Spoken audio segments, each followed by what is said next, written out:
जहां सोमवार को एक ऐसा भूचाल आने वाला है जो बंगाल की पूरी सियासी केमिस्ट्री को बदल कर रख देगा। मुख्यमंत्री शुभेंदु अधिकारी की सरकार सोमवार को विधानसभा के विशेष सत्र में ऐतिहासिक यूसीसी यानी कि समान नागरिक संहिता बिल पेश करने जा रही है। इसी से जुड़ी रिपोर्ट देखें, फिर चर्चा की शुरुआत करते हैं। गुजरात और आसाम के बाद अब क्या पश्चिम बंगाल में भी एक देश एक कानून की पटकथा तैयार हो चुकी है। मुख्यमंत्री शुभेंदु अधिकारी की सरकार सोमवार को विधानसभा में बड़ा धमाका करने जा रही है। चुनाव प्रचार के दौरान गृह मंत्री अमित शाह ने वादा किया था कि सरकार बनते ही यूसीसी लाया जाएगा और अब वादे के मुताबिक शुभेंदु सरकार विधानसभा के विशेष सत्र में ऐतिहासिक समान नागरिक संहिता यानी कि यूसीसी बिल पेश करने जा रही है। लेकिन इस फैसले से बंगाल की सियासत में उबाल आ गया है। विपक्ष और मुस्लिम संगठनों का आरोप है कि इस कानून के जरिए पर्सनल लॉ और धार्मिक स्वतंत्रता को निशाना बनाया जा रहा है। टीएमसी इसे ध्रुवीकरण की राजनीति बता रही है। इस बिल के जरिए बहुविवाह पर रोक, लिव इन का रजिस्ट्रेशन और संपत्ति में महिलाओं को बराबर हक जैसे कई बड़े प्रावधान लागू हो सकते हैं।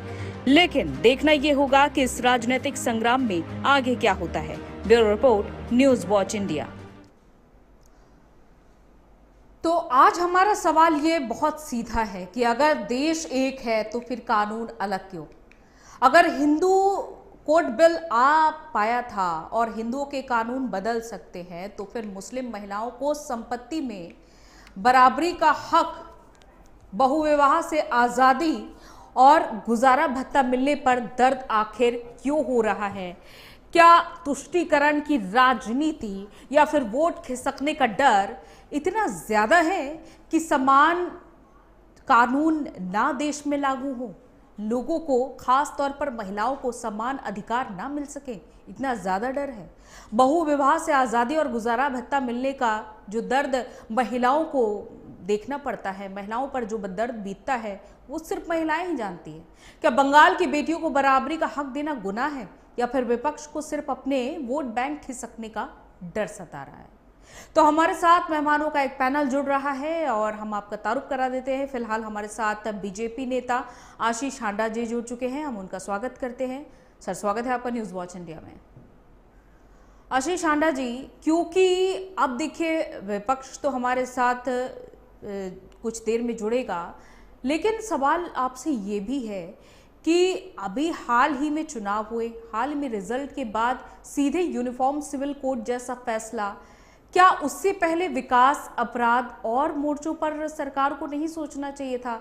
उस पर पहले लगाम लगानी चाहिए थी। ठीक है, यूसीसी का समर्थन, यूसीसी का स्वागत, वो अलग बात है, लेकिन इससे पहले ये भी तो बहुत जरूरी था। जी अंजलि जी, आपको और आपके चैनल के सभी प्यारे प्यारे दर्शकों को मेरा यानी डॉक्टर आशीष का प्यार भरा नमस्कार। अंजलि जी, क्या है ना, कहते हैं कुछ तो लोग कहेंगे, लोगों का काम है कहना। यानी हम ये पहले कर रहे हैं तो ये पहले क्यों, हम ये पहले नहीं करते हैं तो ये पहले क्यों नहीं। यानी ये चर्चाएं तो राजनीति का पार्ट है, उसकी चिंता छोड़ दीजिए। लेकिन आपके दर्शक भली भांति जानते हैं कि यूसीसी इंप्लीमेंट करना वेस्ट बंगाल में हमारे मैनिफेस्टो का पार्ट था और हमने कहा था कि पहले 6 महीने के अंदर इसको लागू करके दिखाएंगे और अब सोमवार को देखेंगे वो ऐतिहासिक कदम जब वेस्ट बंगाल में यूसीसी लागू करने की प्रक्रिया आरंभ हो जाएगी। अच्छा, ये गलत है, सही है, होना चाहिए, नहीं होना चाहिए, ये बहस का विषय हो सकता है। किनके लिए? उनके लिए जो महिलाओं को समान अधिकार ना देना चाहते हो। मैं आपके दर्शकों से पूछना चाहता हूं, आप बताइएगा, मोदी जी ने 27 जून 2023 को भोपाल में एक रैली में कहा था कि इस देश में 2 अलग अलग लोगों के लिए 2 अलग अलग कानून नहीं हो सकते। आप बताइएगा, एक ही घर में रहने वाले 2 सदस्यों के लिए अलग अलग कानून होना क्या जायज बात है? बीजेपी शुरू से कहती आई है एक देश, एक विधान, एक संविधान एंड एक कानून फॉर ऑल। इसमें गलत क्या है? अब आप ये समझने का प्रयास करते हैं, संविधान का हमारा मूल मंत्र क्या है? मूल मंत्र है समानता का अधिकार। समानता का अधिकार का अर्थ क्या निकलता है कि क्या एक लड़की हिंदू परिवार में पैदा हुई तो वो 18 साल की एज में शादी करेगी, मुस्लिम परिवार में पैदा हुई तो उसको 9 साल की उम्र में ही ब्याह जाएगा तो भी वह कानूनी मान लिया जाएगा, हिंदू परिवार में पैदा हुई तो उसको इनहेरिटेंस का हक मिलेगा। यानी पैतृक संपत्ति पे अधिकार मिलेगा। मुस्लिम घर में पैदा हुई तो उसको पैतृक संपत्ति का अधिकार नहीं मिलेगा। हिंदू कानून में पैदा हुई तो हिंदू घर में पैदा हुई तो एडॉप्शन कर सकती है, बच्चा गोद ले सकती है, यानी उसको ये हक है कि इस वजह से उसको तलाक ना दे उसका पति। लेकिन अगर मुस्लिम परिवार में पैदा हुई तो यह हक भी उससे छीन जाएगा और तलवार गर्दन पे लटकी रहेगी कि किसी दिन भी 3 शब्द बोले और तलाक हो गया और बदले में मिली तो सिर्फ मेहर। यानी क्या ये समानता है? क्या कोई भी नागरिक इससे सही मायने में खुश हो सकता है? और सबसे बड़ी बात आपके दर्शक ये भी समझेंगे कि इस देश में जब यूनिफॉर्म क्रिमिनल कोड है, जिसको हम सीआरपीसी पहले कहते थे, अब हम उसको भारत न्याय संहिता कहते हैं। यानी ठीक है, लेकिन आशीष आंडा जी, सब आप समानता की बात कर रहे हैं। अंजलि जी, मैं सिर्फ ये पॉइंट खत्म कर लूं, फिर मैं आपके क्वेश्चन लूंगा। सिर्फ एक दर्शक भटक जाएंगे। अगर कोई एक नागरिक भारत का एक अपराध करता है तो कभी भी लॉ उसको, जुडिशरी उसको, कोर्ट उसको ये देख के उसको सजा नहीं देती कि ये हिंदू है तो सजा अलग होगी, मुस्लिम है तो सजा अलग होगी। यानी यूनिफॉर्म क्रिमिनल कोड है, लेकिन जब इस सिविल कोड की बात आती है तो यूनिफॉर्म सिविल कोड नहीं होगा। ऐसा कभी हो सकता है क्या? अभी मीठा मीठा गप गप कड़वा कड़वा थू तो नहीं होगा। मोदी जी ने कभी धर्म देख के सिलेंडर बांटे क्या? कभी धर्म देख के वैक्सीन बांटी क्या? कभी धर्म देख के घर बांटे क्या? कभी धर्म देख के गैस बांटी क्या? कभी धर्म देख के खाते खोले क्या? तो फिर ये फर्क आया कहां से? जब हमारा संविधान समानता का अधिकार देता है तो सबको समान दृष्टि से देखना, इसमें गलत क्या है और गलत क्यों है, इसका जवाब मैं जानना चाहूंगा अपने साथी से जब भी वो ज्वाइन करें। जी, आप कुछ पूछ रही थी अंजलि। जाहिर है आप समानता की बात कर रहे हैं। अब लेकिन देखिए, अलग अलग राज्यों में यूसीसी में अलग अलग थोड़े से कानून में परिवर्तन तो हुए हैं, लेकिन इस खिचड़ी में क्या आप देखिए, उत्तराखंड की ही बात कर लेते हैं। आदिवासियों को यूसीसी से अलग रखा गया है उत्तराखंड में, तो क्या बंगाल में भी कुछ ऐसा ही होगा? उनको शामिल किया जाएगा यूसीसी में आदिवासियों को, या फिर नहीं किया जाएगा? और अगर नहीं किया जाएगा तो फिर समानता कैसे हुई? देखिएगा, इसमें बहुत सारी बातें आती हैं। पहली बात तो यह है कि धर्म का यूसीसी में जो रोल है वो गलत तरीके से भड़काया जाता है लोगों की दृष्टि में। असल में जो यूसीसी का प्रेरोगेटिव है या यूसीसी जिस चीज को कवर करता है वो एसेंशियली 5 चीजें हैं सिर्फ। पहला है मैरिज, दूसरा है डिवोर्स, तीसरा है इनहेरिटेंस, चौथा है एडॉप्शन और पांचवा है मेंटेनेंस एंड सक्सेशन। जो रिलीजन को फॉलो करने का हक है उसको कहीं भी यूसीसी टच नहीं करता। और जहां आदिवासियों की आप बात कर रहे हैं, वो पिछड़े आदिवासियों की कुछ अपनी ऐसी धारणाएं हैं जो धर्म से ओरिएंटेड नहीं है। वो उनका पिछले 70 साल में जो मानसिक विकास नहीं हुआ, जो उनको एजुकेशन से वंचित रखा गया, जो पिछड़ों को पिछड़ा ही रहने दिया गया, जिसके चक्कर में वो उनका जब तक वो एजुकेशनल अपलिफ्टमेंट नहीं होता तब तक वो रूढ़िवादीपन उनके अंदर जो है उसको मान करते हुए ये अभी इस तरह से किया जा रहा है। लेकिन रिलीजन का इससे कोई लेना देना नहीं है। आपका रिलीजन कोई भी हो, आपका सेक्स कोई भी हो, इस बात से कोई लेना देना नहीं है। भारत का जो नागरिक है उसको फिलहाल, लेकिन यहाँ पे भी स्टेट्स की अपनी अपनी जुरिस्डिक्शन है। ये देखना होगा कि सोमवार को जब बिल पेश होते हैं, अभी आप ही ने बाइट चलाई थी, शुभेंदु अधिकारी जी ने कहा कि मैं कुछ फाइनल पॉइंट्स बताऊंगा कि सोमवार को कि किस तरीके से इसको इंप्लीमेंट किया जाएगा। तो वो फाइनल पॉइंट्स कुछ हद तक स्टेट के अंदर हमने अथॉरिटी छोड़ी है। लेकिन ध्यान देने की बात क्या है, ये शुरू कहां से हुआ? यूसीसी का इंप्लीमेंटेशन उत्तराखंड में हो चुका, गुजरात में हो चुका, असम में हो चुका और अब वेस्ट बंगाल की बारी है। यानी सिर्फ भाजपा शासित राज्यों के अंदर ही ये क्यों हो रहा है, इसका जवाब कांग्रेस को देना चाहिए कि ये गलत है या सही है। गलत है तो क्यों गलत है, और सही है तो वो जिन राज्यों में कांग्रेस की सरकारें हैं वहां इसको क्यों नहीं इंप्लीमेंट कर रही हैं। मुझे लगता है जवाब के घेरे में वो है, ना कि हम। क्योंकि हमने तो एक थॉरो डिस्कशन के बाद, आपके दर्शकों को शायद ये जानने में इंटरेस्ट हो सकता है कि 14 जुलाई को जब ये हमने इंप्लीमेंट करने की बात उठाई थी तो 14 जून 2023 को 30 दिनों का हमने टाइम दिया था, जिसके अंदर 14 जुलाई 2023 तक हमने लोगों से उनके सजेशंस मांगी थी। और शायद आपके दर्शक ये जान के हैरान होंगे, 7.5 मिलियन रिप्रेजेंटेशंस आई थी, जिनमें से 99% इसके फेवर में थी। और यहां तक कि सुप्रीम कोर्ट भी कई बार कह चुका है कि आप यूसीसी को इंप्लीमेंट क्यों नहीं करते, क्योंकि न्याय की दृष्टि में संविधान के मूल रूप के निश्चित माना जाता है इसको कि समानता का अधिकार सबका होना चाहिए और नहीं होने की कोई वजह है ही नहीं। और यहाँ पे कहीं पे भी वो किसी भी राइट टू वर्शिप के कहीं टच ही नहीं कर रहा। यूसीसी का इससे कोई लेना कोई देना नहीं। 22nd लॉ कमीशन भी इसको रिकमेंड कर चुकी है। यानी ये पूरी तरह से तर्क संगत है, पूरी तरह से कानूनी रूप से सशक्त है और पूरी तरीके से। लेकिन देखिए आशीष आंडा जी, बिल लाना आपकी सबसे बड़ी ताकत हो सकती है और जाहिर है कि विधानसभा में पूरे बहुमत के साथ आप इस बिल को पेश भी कर सकते हैं, पारित भी करवा सकते हैं। लेकिन जब इस बिल को ज़मीनी स्तर पर उतारा जाएगा यानी कि इम्प्लीमेंट होगा, तो आपने इस बिल को टेबल करने से पहले क्या मुस्लिम संगठनों से, क्योंकि बहुत ही बड़ी आबादी है बंगाल में अल्पसंख्यकों की, तो क्या उनसे सलाह मशवरा की थी इससे पहले? कोई उनको आपत्ति तो नहीं है? जाहिर है कई मुद्दों पर, कई बिंदुओं पर उनको आपत्ति भी होगी, लेकिन क्या इससे पहले सुझाव, विचार विमर्श ये आपकी ओर से किया गया? क्योंकि गुजरात और उत्तराखंड में तो ऐसा किया गया था। देखिएगा, बिल्कुल जिस तरीके से वहां किया गया यहाँ भी किया जाना तय है और आगे भी किया जाएगा और अभी भी किया गया है। लेकिन आप खुद सोच के देखिएगा, कोई भी जो समझदार व्यक्ति हो, पहले वो एक जिसको बोलते हैं ना इंसान है, उसके बाद उसका धर्म आएगा। कौन सा इंसान अपनी जिसको बोलते हैं महिला साथी को समानता का अधिकार देने से मना करेगा? कौन सा समझदार आदमी ये चाहेगा कि मेरे समाज की महिलाएं पीड़ित हो? कौन समझदार आदमी ये चाहेगा कि उनको समानता का अधिकार ना मिले?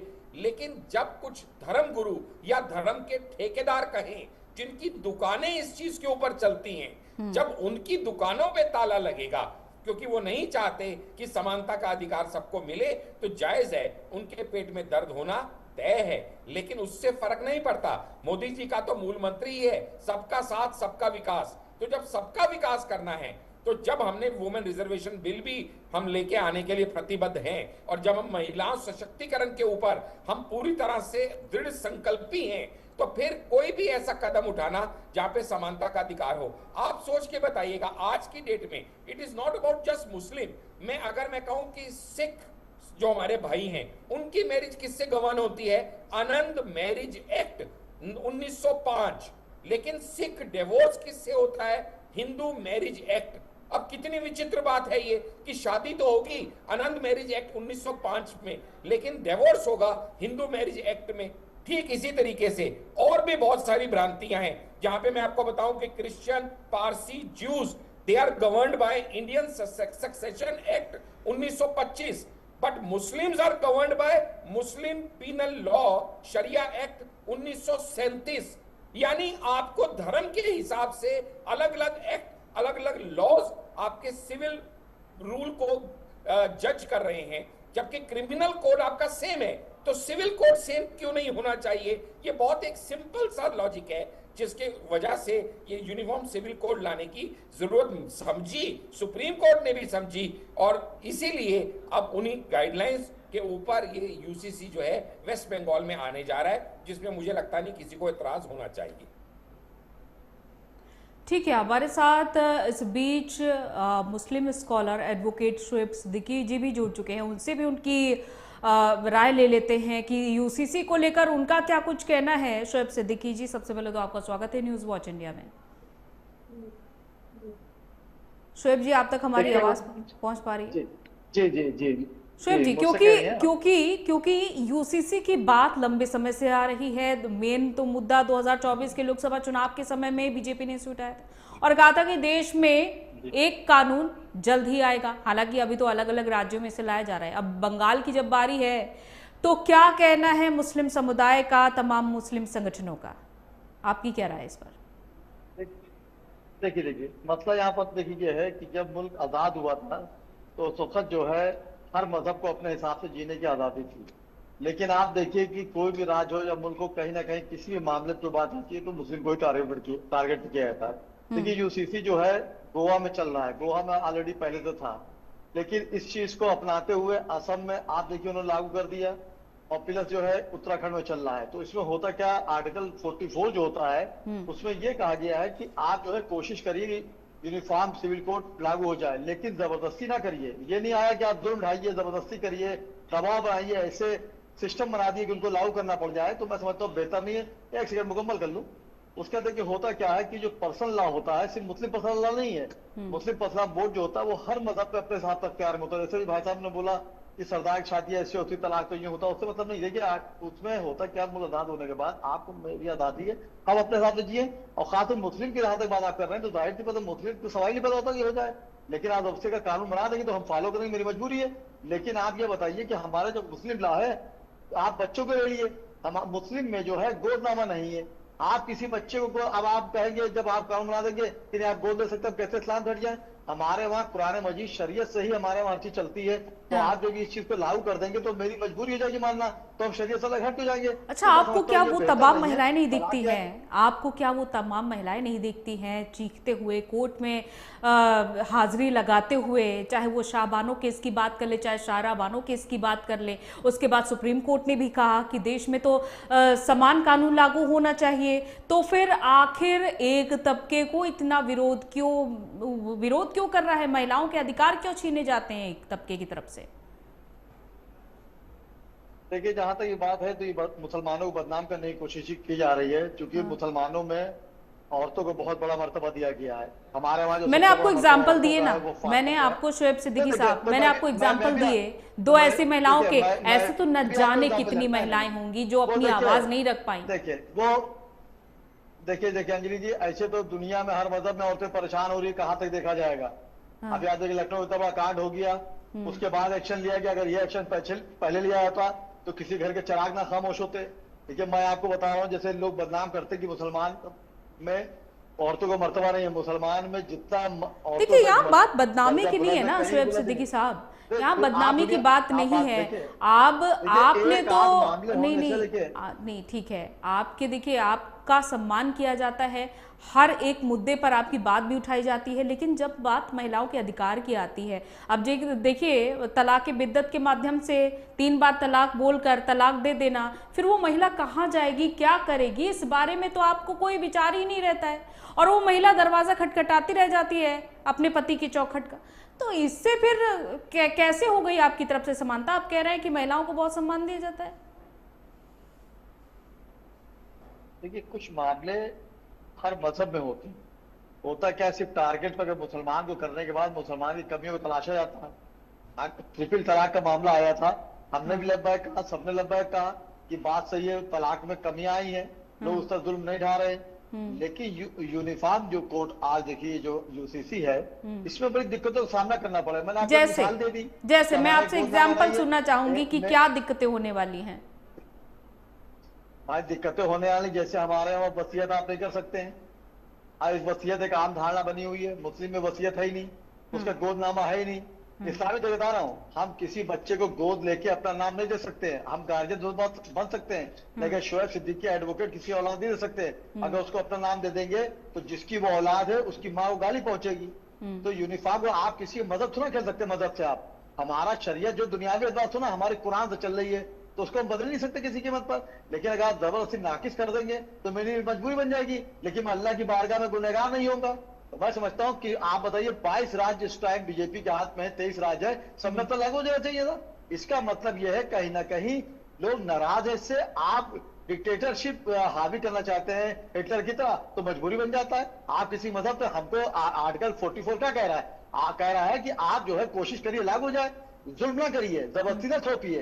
तो होता क्या, असम के मुख्यमंत्री उछल फाल दावा करते हैं, देखती हैं आप, वो खुश करना चाहते हैं। वो हमारे मुल्क के वजीर नरेंद्र मोदी जी को जो राज के नए मुख्यमंत्री है वो खुश करना चाहते हैं। आप किसी बात का जवाब ले लेते हैं डॉक्टर आशीष आंडा जी से। सुने वो शर्तों पे मुख्यमंत्री बने, वो शर्तों पे मुख्यमंत्री बने कि उनको कुछ नहीं करना, सिर्फ मुसलमानों को टारगेट करना है। आप बताइए, हो जाने के बाद हमारे योगी आदित्यनाथ जी ने कभी जुल्म नहीं जू पे उठाया, लेकिन आप देखिए वहां के विधायक बड़े बड़े नेताओं को वो मंदिर आए रोड पे घुमा रहे हैं। क्या ये मुल्क में ये कानून बन चुका है? लोगों को मार रहे, गुम्मे अंडे मार रहे, रोड पे घुमा रहे का कानून बन चुका है।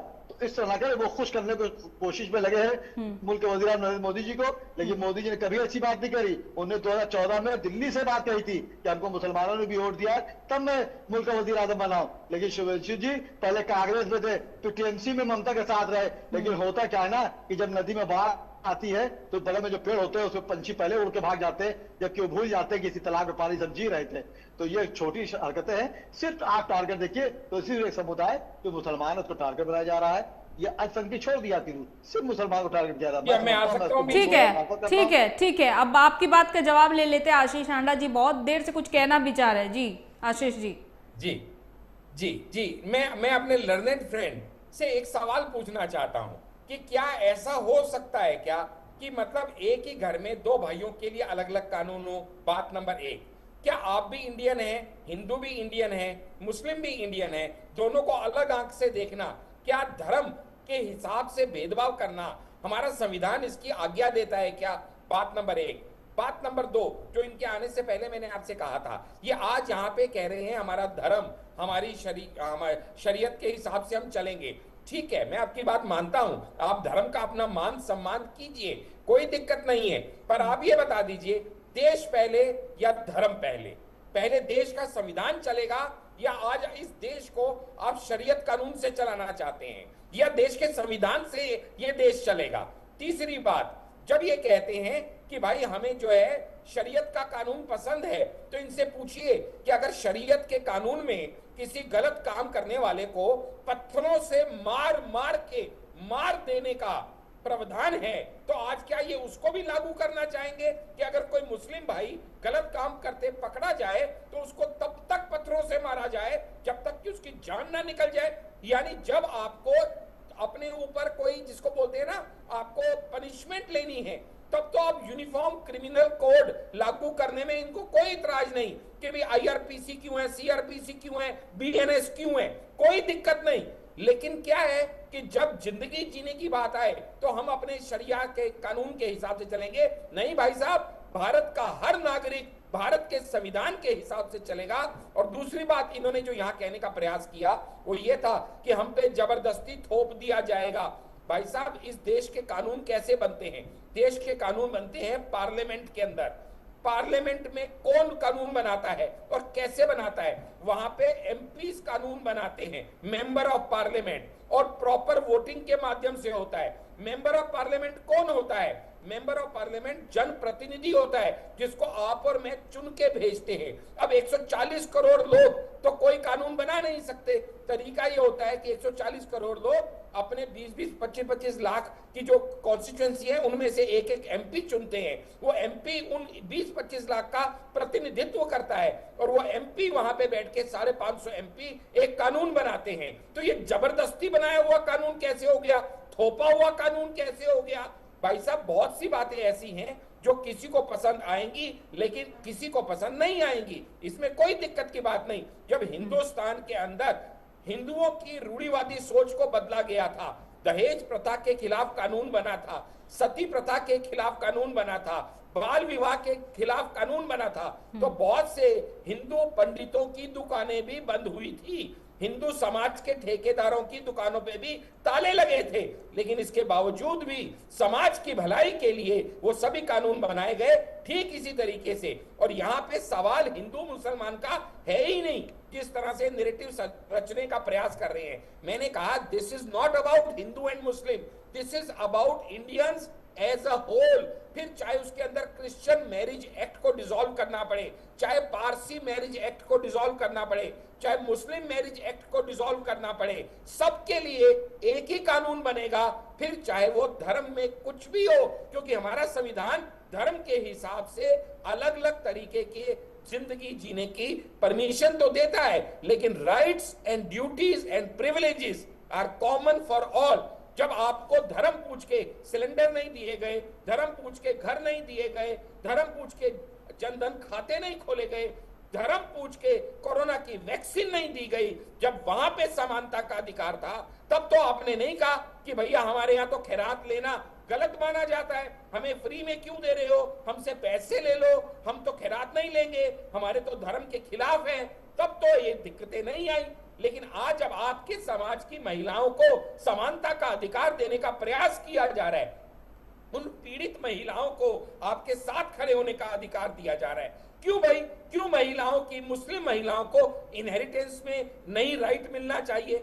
क्यों पुरुष समाज प्रधानी बना के रखना चाहते हैं आप? क्यों मुस्लिम औरतों को आज भी एक जरूरत का सामान बना के रखना चाहते हैं? जब तक चाह इस्तेमाल किया, उसके बाद ठीक है शोएब सिद्दीकी साहब, जान छुड़वा ली। जवाब दीजिएगा आप इन बातों का। समाज में जो बात आशीष आंडा जी ये कह रहे हैं कि क्यों आखिर महिलाओं को आप पीछे धकेलना चाहते हैं, क्यों उनको उनके अधिकार से दूर करना चाहते हैं। दूसरा मेरी तरफ से ये भी सवाल है आपसे, क्योंकि जब संविधान के अनुच्छेद 44 में ये कहा गया है कि देश में एक ही कानून लागू होना चाहिए। दूसरा एग्जाम्पल मैं ये भी आपको देना चाहूँगी, जब हिंदू कोड बिल आया था और हिंदू पर्सनल लॉ बोर्ड में भी उसका भी विरोध हुआ था और उसमें भी कई बड़े बदलाव किए गए। मेरा कहने का मतलब ये है कि हर मजहब का जो अपना पर्सनल लॉ बोर्ड है उसमें कई बड़े बदलाव की ज़रूरत है। तो इन बड़े बदलाव से आपको दिक्कत क्या है, क्यों दिक्कत आखिर महसूस हो रही है? अंजलि जी, मेरी गुजारिश रहेगी, जिस तरह मैंने अपने बड़े भाई को बहुत सुकून से सुना तभी मैं कोई जवाब दे पाऊंगा। लेकिन कई सवाल कर दिए हैं, लेकिन बहुत जवाब देने पे डिबेट आपको वक्त गुजर जाके कह नहीं पाऊंगा। देखिए, अभी इन्होंने बहुत अच्छी बात कही कि मुस्लिम औरतों को आप जुल्म ढा रहे हैं, मैं उसको राइट दे रहा हूँ। अरे अंजलि जी, आप बताइए, इस दौर में जब औलादे अपने माँ बाप की नाफरमानी कर रही हैं, बीवी अपने शौहर की नाफरमानी कर रही है, शागिद अपने उस्ताद की नाफरमानी कर रहा है, आपको मुस्लिम महिलाओं से मोहब्बत हो गई? कैसी बातें कर रहे हैं बच्चों वाली? ये तो टारगेट बात नहीं है मुस्लिम समुदाय का। इज्जत, महिलाओं की इज्जत है, मोहब्बत हो गई शब्द मत कहिए, शब्दों की मर्यादा। हाँ ठीक है जी, हाँ ठीक है। अरे वो इंटेंशन की बात होती है सर, वो इज्जत ठीक है। नहीं तो इसमें गलत क्या है? अच्छा, आप शोएब सिद्दीकी साहब मुझे एक बात बताइएगा, अगर दूसरे धर्म की महिलाओं के बारे में विचार किया जा रहा है कि उनको पूरा सम्मान मिले। हाँ, पहले मेरी आप सुन ले, अगर मगर मैं जवाब नहीं दे पाऊंगा। अभी आपने डॉक्टर साहब को सुना, मुझे अच्छा लगा। हमेशा इंसान लोकतंत्र में सबकी बात सुननी चाहिए, गलत सही नंबर 2 की बात है। मुझे अच्छा लगा कि आपको मुस्लिम समुदाय की तड़प इतनी लग रही है। सुदेंशु जी से सवाल कर लिएगा, बहुत काबिल नेता है, पहले टीएमसी में थे, फिर हट के मुख्यमंत्री बन गए, और उनका जो शपथ ग्रहण हुआ, वो शपथ जो उनका हुआ था, मैं समझता हूँ आजादी। देखिए, शुभेंदु अधिकारी अब इस समय क्या कर रहे हैं? अरे शुभेंदु अधिकारी अब इस समय क्या कर रहे हैं, उस पर हम चर्चा कर रहे हैं। फिलहाल यूनिफॉर्म सिविल कोड में आखिर क्या खराबी आपको नजर आ रही है, इस पर चर्चा हो रही है, ना कि शुभेंदु अधिकारी मुख्यमंत्री क्यों बने और किस पार्टी में थे उस पर चर्चा हो रही है। उस पर हम बहुत पहले चर्चा कर चुके हैं। आज का विषय कुछ और है, इस पर बात करिए। आप भटकाइए नहीं मुद्दे को। अगर आप इस मुद्दे पर बात नहीं करना चाहते हैं तो अब बात नहीं करना चाहते, इस मुद्दे को टालना चाहते हैं क्योंकि आप मुस्लिम महिलाओं का सम्मान नहीं करते हैं, यानी कि इससे साफ समझ में आ रहा है आप उन्हें बराबरी का दर्जा नहीं देना चाहते, इससे भी समझ में आ रहा है। आप मुद्दे को इसीलिए भटका रहे हैं। वही कह, जब देखिए, जब मुस्लिम कोई बोल रहा है तो आप उसको बोलने मौका नहीं दे रही, बीच में लुकमा दिए दे रही हैं। नहीं तो आप मेन मुद्दे पे आइए ना, आप मेन मुद्दे पे आइए। शुभेंदु अधिकारी किस पार्टी में थे, किस पार्टी में नहीं थे, ये मुद्दा नहीं है आज का। क्यों नहीं मुद्दा नहीं रही, बात निकलेगी दूर तक नहीं। सवाल आपसे मैंने ये किया कि जब संविधान का अनुच्छेद 44 कहता है कि देश में एक कानून होना चाहिए, मैंने आपको एग्जांपल भी दे दिए कि हर धर्म के अपने पर्सनल लॉ बोर्ड हैं, उनमें भी बदलाव किए गए हैं। तो आखिर क्यों आपको दिक्कत महसूस हो रही है कि महिलाओं को बराबरी का दर्जा मिले? बात महिलाओं की हो रही है, बात किसी धर्म में बदलाव की नहीं हो रही है। कोड भी शरिया का लगा लो ना, मंजूर है क्या क्रिमिनल कोड शरिया का लगाना?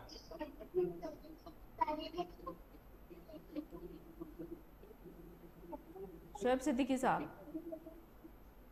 जी, अरे आप लोग डिबेट, मैं अपनी बात कर ही नहीं पा रहा हूँ। जैसे सवाल शुभेंदु अधिकारी के आप पार्टी बदलने पर बात कर रहे हैं तो वो फिर अलग मसला हो जाता है, उस पर हम चर्चा कर चुके हैं और इस पर फिर कभी हम चर्चा कर लेंगे। लेकिन अभी आप जो सवाल किए हैं उस सवाल से आप भटकाना चाहते हैं, इसलिए आप इस मुद्दे को पूरी तरीके से डाइवर्ट कर चुके हैं। डाइवर्ट कर रहे हैं तो फिर कोई बात नहीं, आज इस चर्चा की फिलहाल समाप्ति कर देते हैं, अगर आप डाइवर्ट करना चाहते हैं। नहीं डाइवर्ट मैं सुनिए, तो मैं कह रहा हूँ, सुनिए, मैं सीधी बात कर रहा हूँ, सुन तो लिए। आपने कहा कि मुसलमान में महिलाओं को वो मर्तबा नहीं दिया जाता है, इसी पे मैंने आपसे कहा कि मुसलमानों में औरतों को बहुत बड़ा मर्तबा दिया गया है हमारे वहां। लेकिन आपने जिस तरह बातें करी वो मुझे समझ में नहीं है कि आप कहना क्या चाह रही हैं। भाई मैंने कहा कि इस दौर में अगर चलिए, आपको बहुत बहुत मुसलमानों की शुक्रिया आप फिक्र दोनों हो का रही, हमारे साथ इस चर्चा में जुड़ने के लिए। तो फिलहाल सवाल तो किया गया था और सवाल लाजमी भी है कि आखिर यूनिफॉर्म सिविल कोड जब लागू हो रहा है तो इससे आखिर मुस्लिम समाज को इतनी दिक्कत क्यों है? क्योंकि यहाँ तो बात हो रही है बंगाल की बेटियों की बराबरी की, उनको उनके हक दिलाने की, तो फिर आखिर क्यों दिक्कत हो रही है? उनको क्यों पीछे धकेलने की कोशिश बार बार की जा रही है? अब देखना होगा सोमवार को जब विधानसभा की टेबल पर इस बिल को शुभेंदु अधिकारी यानी कि बंगाल के मुख्यमंत्री रखेंगे तो वहां पर किस तरीके से समर्थन होता है, किस तरीके से मुद्दे उठाए जाते हैं और किस तरह से विरोध होता है। फिलहाल इस चर्चा में इतना ही, इजाजत दीजिए, नमस्कार। देखिए, यूनिफॉर्म सिविल कोड बंगाल में होगा, एक प्रोसीड्योर होता है। हम लोग असेंबली में बताऊंगा, एक कमिटी बनता है एक सिटिंग जज के नेतृत्व में। गुजरात, उत्तराखंड, आसाम में जिस तरीके से हुआ प्रोसीड्योर मानते हुए होगा। बाकी असेंबली में मानने बताऊंगा मैं। देखिए